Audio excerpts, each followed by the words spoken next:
Can I say welcome then to this part of our Heritage Weekend, when I'm going to speak on the religious rebels of the East-Midlands in the 16th and the 17th centuries.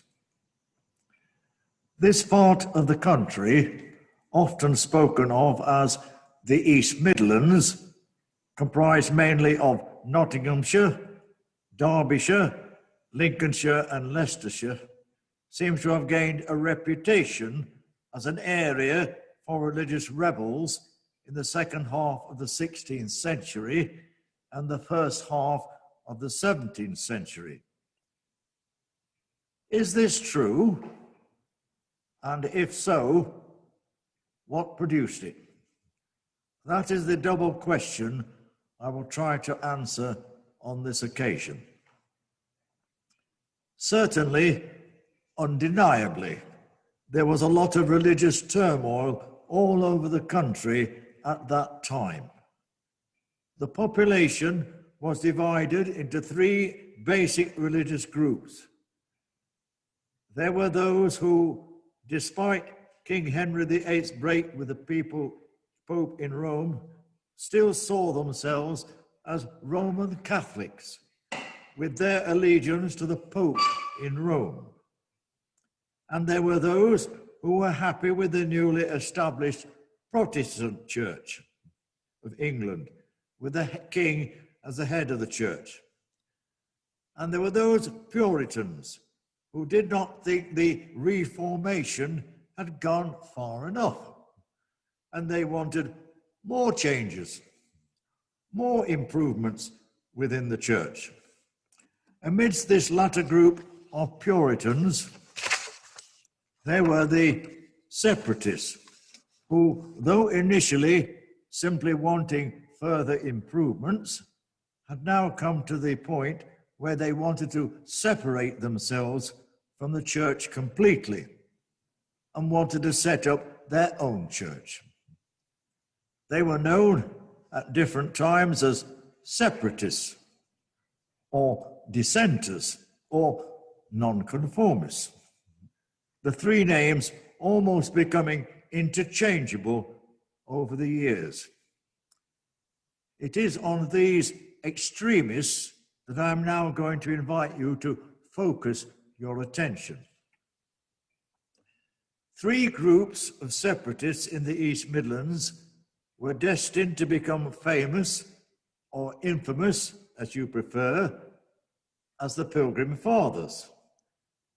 They already held their own meetings and services, contrary to the civil and religious authorities of the times, and were liable to be fined if they did not attend their parish church, or even put into prison, or even worse. Each group of separatists had their own settled leaders. They were at Scrooby in Nottinghamshire, and Austerfield, then in Nottinghamshire, but now in Yorkshire, and at Gainsborough in Lincolnshire, where the old hall where they met still exists. These groups of separatists were looked upon with suspicion as troublemakers. The group at Scrooby was led by William Brewster, who was the local postmaster, and he was joined by William Bradford at Austerfield, who was to become the eminent diary writer of the Pilgrims. They were later to become world famous as the leaders of the Pilgrim Fathers, sailing across the Atlantic that was to shape America. We are planning to show a short film on the Mayflower Pilgrims tomorrow afternoon at 4:45. There was also, in the East Midlands area, other individual rebels. There was Robert Brown, spelt with an E, born in Rutland of a wealthy family. He certainly seems to have been strong-willed and argumentative by his nature, growing up to criticize the established church. And though originally only a layperson himself, calling upon people to set up their own churches, answerable only to themselves. His followers became known as Brownists, and years later, when the Congregationalist Church was formed, their early members were often called Brownists. In his later years, Robert Brown seems to have changed his mind, and, so it is reported, he was actually ordained a priest. But by then, his radical views and criticisms had shown seeds of discontent. There was also Richard Clifton, the parish priest at Babworth in Nottinghamshire. He was known to be expressing heretical views from 1587 to 1606 and was dismissed from his parish. Though, like many of the other rebels, he retained support from many within his own congregation. He is also mentioned as finding a new home for himself at Scrooby. It is also known that in 1605, King James I had been pestered by requests to ease the pressures being put upon the separatists. Alas, King James responded by urging the Archbishop of York to exert the full pressure of the law against all separatists. The outcome was that 5 parish priests were brought before a church court. 4 of the 5 were found guilty of heresy and later were turned out of their parish livings. All 5 had held their parishes within 12 miles of Scrooby. There was also the troublesome Edward Whiteman.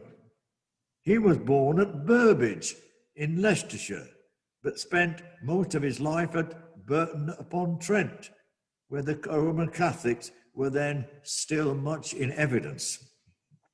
Edward himself was a respected citizen, and though never more than a layperson in the church, he became an outspoken and severe critic, expressing heretical beliefs. For a time, he had his followers, but they soon left him religiously on his own. For a couple of years, efforts were being made to correct him, but failed, and he was sentenced to be burnt to death at the stake for heresy. He is thought to have recanted and was rescued from the flames, but time still found him to retain his old beliefs, and in 1612, at Burton-on-Trent, he was burnt to death at the stake. Whiteman was the very last person in England to be so put to death, though many separatists remained in fear for themselves being sentenced to such an agonizing punishment for having what was considered to be wrong beliefs. There was also George Fox of Penny Drayton in Leicestershire, born in 1626. He was a man of a serious and thoughtful nature who wanted a church better than the one that then existed. Local Mansfield Quakers of today claim that the whole Quaker movement had its beginnings around 1647 here in Mansfield, when George Fox visited the town of Mansfield, and as he passed the steeple church of St. Peter's, the only church then in Mansfield, the idea came to him of a new church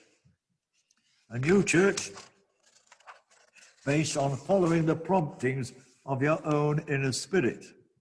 So the Quaker movement came into being here in Mansfield, with Elizabeth Houghton, a farmer's wife, living at Skegby, being one of his earliest and leading converts.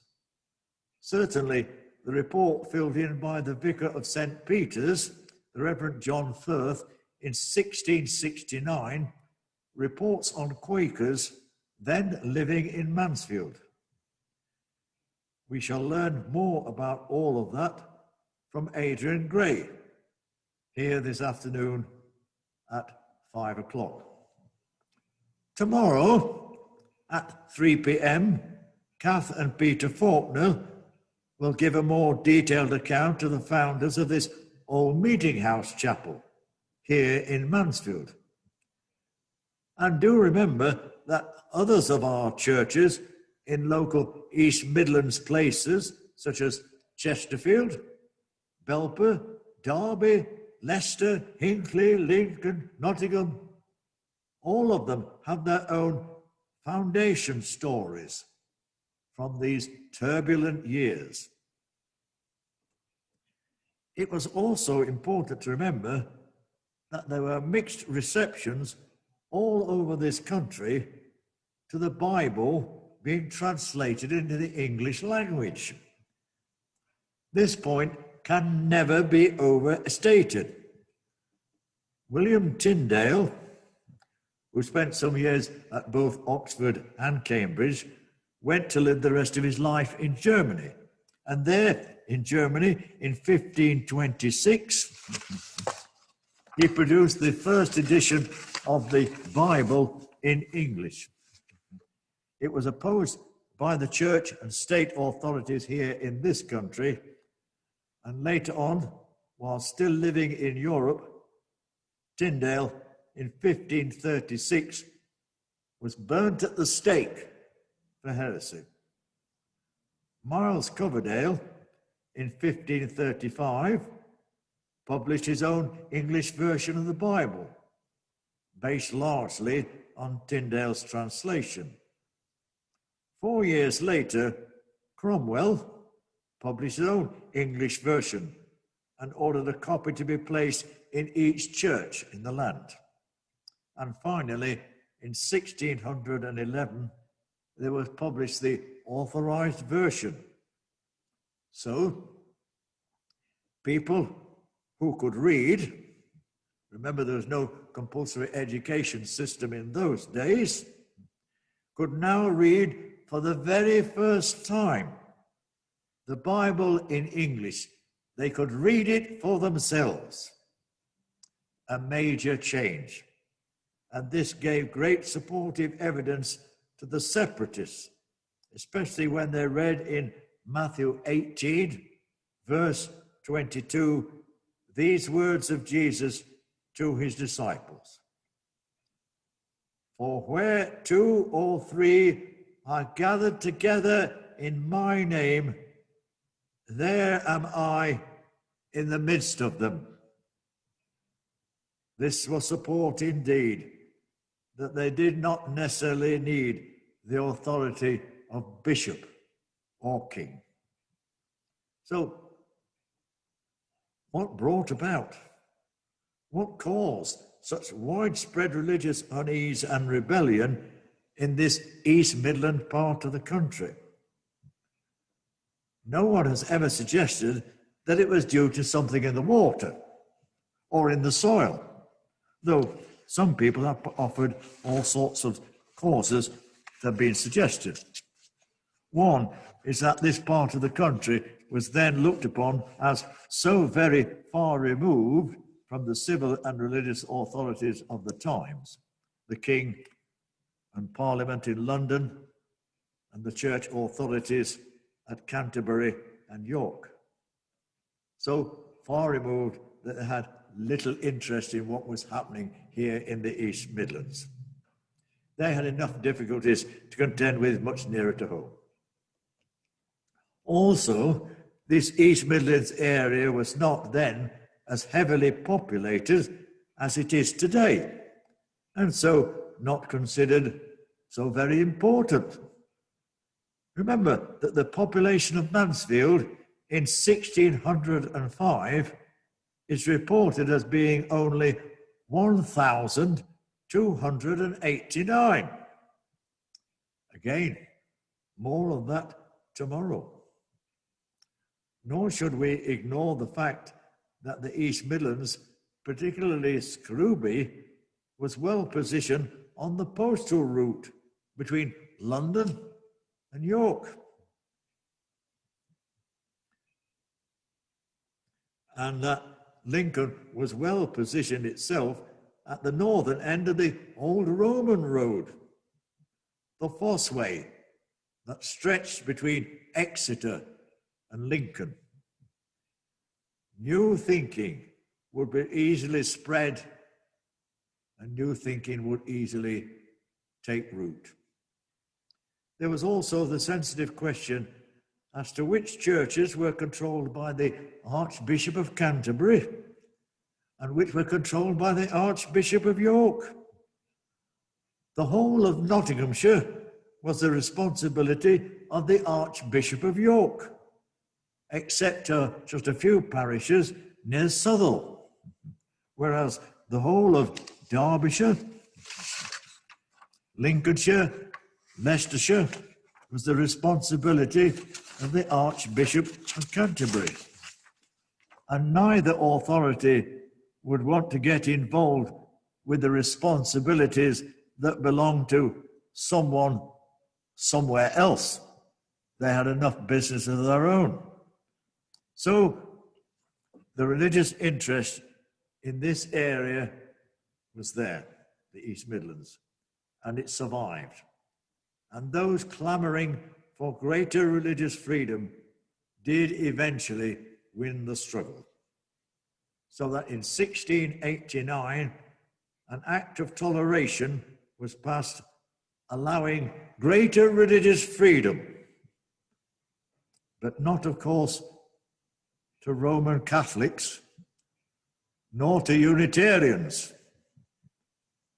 That would then still have been going a bit too far. Thank you.